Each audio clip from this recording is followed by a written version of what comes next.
Good morning this Monday, the 11th of August. I'm Grady Wolf, Senior Market Analyst with Bell Direct.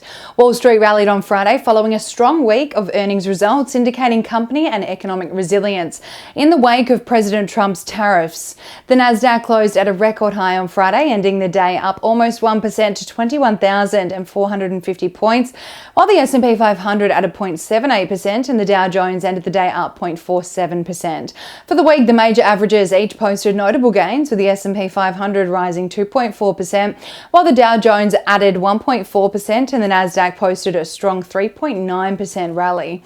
Apple shares boosted markets in the US on Friday, with the company surging 13% after announcing plans to spend $600 billion over 4 years to appease President Trump's push to manufacture in the US.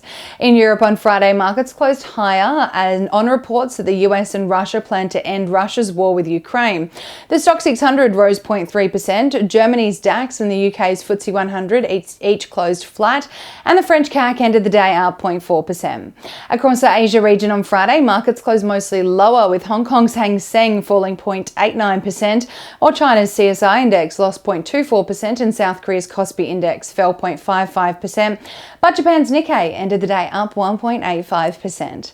Locally on Friday, the ASX 200 posted a 0.27% loss as a sharp sell-off in financials and healthcare stocks weighed on the key index. For the week, though, the major index managed to post a 1.7% gain, and that's ahead of the expected rate cut announcement out of the RBA this week.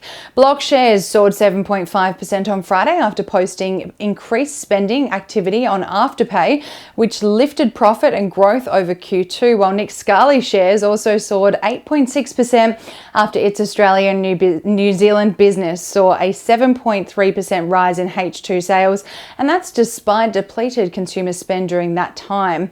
On the commodities front this Monday morning, oil is trading 0.83% lower at $63.35 a barrel. Gold is up 0.06% at $3,397 an ounce, and iron ore is up 0.01% at $101.22 a tonne. The Australian dollar has slightly strengthened against the greenback to buy 65.25 US cents, 96.33 Japanese yen, 48.52 British pence and 1 New Zealand dollar and 9 cents. Ahead of Monday's trading session here in Australia, the SPI futures are anticipating the ASX will open the day up just 0.06%. And now let's dive into some trading ideas for your consideration today.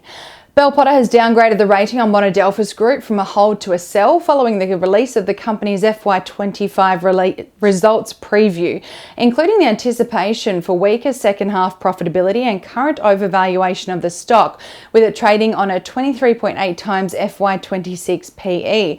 MND trades at a 55% premium to industrial services peers and is forecast to deliver the lowest FY26 earnings growth in the peer group.